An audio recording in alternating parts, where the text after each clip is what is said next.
Alright, another property presentation tayo, ano mga boss, mga ma'am, sir. But anyway, of course, si Sir Vince pa rin ang kasama ko. Meron na naman siyang ipapakita sa atin na property na for sale. Sir Vince, gaano kalaki itong property? 12,308 po. 12,308. Mura lang to mga boss, mga ma'am, mga sir. But anyway, tignan muna natin. Ito po yung property. No? Yan. Medyo nasa interior siya. Yan si Boss Erico. Siya yung kanyang minamahal na husband ni Ma'am Emeline. Di ba? Okay. So, yan. Nasa interior po siya. Nandun yung kalsada. Okay. Actually, pangalawang vlog na namin to. Yung mga version po hindi ko alam kung kailan ko ito may upload. But anyway, nandun po yung kalsada. Alright. Dito kami pumasok. Tanong natin kay Ate Vince, siyempre, kung ito ay road right of way. Vince, ask ko lang, yung pinasukan natin na road, ito. Registered right of way yan, sir. Talaga, so hindi na yan mabubura sa plano? Opo, opo. Registered right of way na yan? Opo. Palabas doon? Ang naging settlement lang po nila ng owner po nito kasi bibili po si seller po ng 3 meters po natutumbok po dito kasi merong lote po dito. 3 meters wide? Opo, pero okay na po yung usapan po nila ni seller. Once may buyer sila, bibigyan lang po niya ng 100K itong nasa harap para papasok po sa property, sir. Pero the rest na yung right of way pinasokan natin yan, sir. Register na yan? Po yan. Opo, kasi may mga bahay dito sa likod, sir. At saka dito, sir, yung katabi niya dito. Okay, yan lang yung kalsada, lapit lang, mga less than 100 meters from here.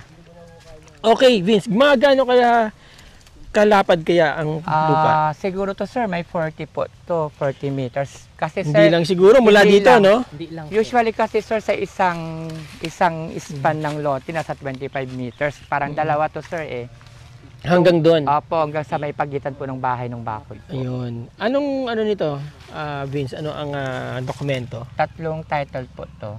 Okay, nakita mo na yung title? Yes po, nakita na namin po, sir. Actually, kung gusto mo, sir, pwede kong i-send yung 3 titulo sa kanya para ma-send nyo. Okay. Pwede nyo pong i-verify, sir. Tinataniman nila, no? Ayan, no? Yes. Mukhang maganda mataba. yung texture ng lupa nito, sir, kasi loam soil. Loam soil po ang lupa. Ibig sabihin, very ideal for growing vegetables and rice. Maraming ideal dito ang property. Ayan, may mga malunggay na dito. Ang daming bunga, tapos may mga ito, bihira na lang itong ganito, yung mga kakawate. Oo nga po, diba? sir. Parang lilim na rin kasi lilim na rin. Ang ganda ng inyong pathway papunta dito sa pinaka-loob ng property. Ayan. Ano to, irrigation? Yes po, may irrigated po siya, sir. Galing po ito na yung nagko-connect po dun sa tubig po sa Lambingan Bridge, sir. Ito yun. Di malinis yan? Malinis po yan, sir. Running water po kasi yan, sir. Pwedeng liguan? Yes po. Natutuyo ba yan? Po? Natutuyo? Hindi, sir. Hindi po siya natutuyuan tong tubig dito. Anong puno to? Ito ba yung yung malt? Saan, sir? Ginagawang malt? Ewan ko, sir. Hindi yata, sir. Parang yan. Oo. Anyway, yan, may puno ng kasoy. Bulaklak ng kasoy, sir. Kinalabaw yan, ano? Yes po, yung mangga, kinalabaw. Po yan. Ito, kalabaw. Kalabaw po yan. Okay. Ito, sir, yung irrigated na to. Yan. Wow! Malinis yung tubig nito, sir.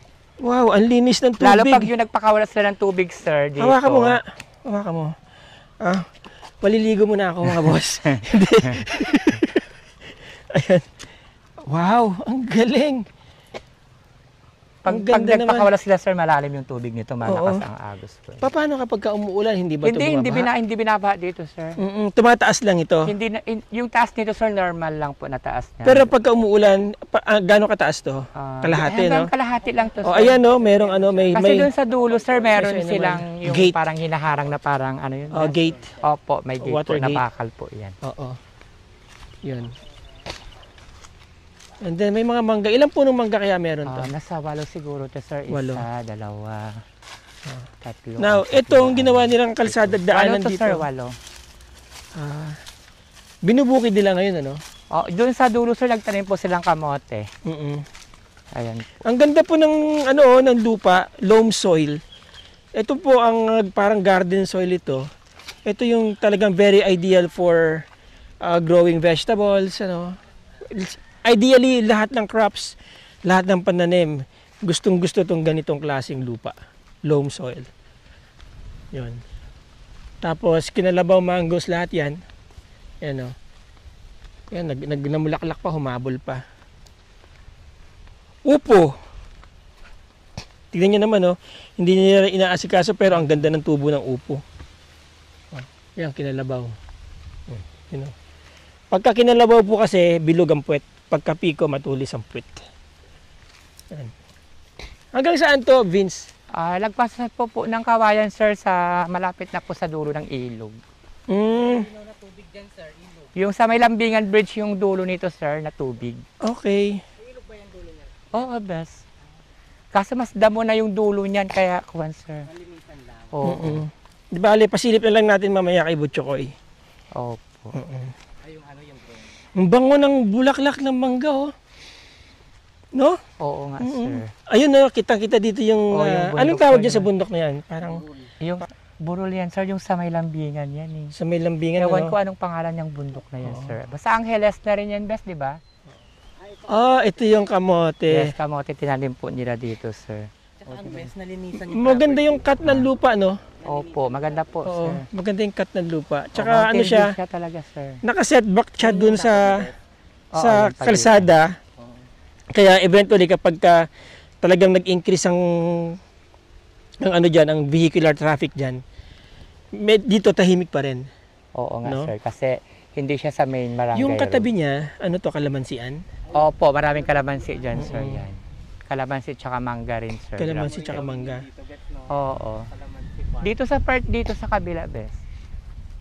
Yan. Maluwag, oh. Ilan na ulit ang sukat nito? 12,308 po. 12,308. Okay. Yung may kawayan na yun, best, ilog na yan. Pag ganun pa konti. Pero sa lagpas ng kawayan yan, sa kanya pa. Kaya pag matatanggal mo na, sir, yung mga kawayan dyan, kitang-kita na yung likod niyan, sir, may ilog na po siya. Yan ay, pag dito tayo, saan ang dagat? Saan ang lubugan ng araw? Dito? Dito, sir. Dito lubugan ng araw. Tapos, so, dito yung Sikat dito, sikat. sir. Dito. Okay. Ito na ngayon papuntang Iba all the way to Pangasinan, di ba? Alright. So, sige, pasilip natin kay Butchokoy sa ating drone yung property. Yun. Lipad, Butchokoy.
Vince, hindi na kita tawagin sir o ate Opo. o ano man, Vince na lang, no? Pero gusto mo ate, tawag ko sa'yo. Hindi, Okay lang. sir. Hindi, sir. Anyway, nung una ko nakita si Vince, actually akala ko sanggano. Pero ang gaang-gaang niyang kasama. Di ba? Ngayon pa lang kami nagsama pero mukhang magaan siyang kasama. Anyway, mga boss, mga ma'am, mga sir, no? Paki-recap mo yung property natin. Paki-ulit. Itong property po natin guys, 12,380 square meters from Barangay Nagbayan, Casillas, Zambales. Ang French range po natin dito is 4 million. Okay. 4M po. Ang asking price, Asking price po ni seller. At Tapos, gaano kalayo ito sa bayan ng Castillejos? around 15 siguro sir. 15 minutes. 15 to 20 minutes. Mga Tapos, ganun po. gaano naman siya kalayo? From Metro Manila, mga boss, mga sir, ito mas malapit to sa San Marcelino. Kung yung San Marcelino nasa 150 kilometers, ito tingin ko mga nasa 120 kilometers. So, tansyahin ninyo, about 3 hours drive, a little less than 4 hours drive. Nandito na po kayo sa area na to. Alright? Again, nakita nyo naman, may irrigation. Meron ng registered road right of way, malapit dun sa kalsada. Yung pinaka main thoroughfare ng bypass road going to San Antonio and Castillejos. At mataba ang lupa, maganda. Very fertile, may mga tanim na pumangga. Okay, sa mga interesado po dyan, mga boss, mga ma'am, mga sir, nandyan po yung aking contact details, no? PM nyo lang ako, tawagan nyo ako, text nyo ako. Kung di ko man kayo masagot, yung tawag ninyo, please leave a message. I'll make sure I'll get back to you in 24 hours. At kung gusto nyo akong i-PM sa aking Facebook, nandyan po yung link sa description ng video na to sa baba. Okay, schedule po natin na visitation ninyo kung gusto nyo makita itong property na to. Maraming salamat mga boss, mga ma'am, mga sir. Till the next video. Ciao.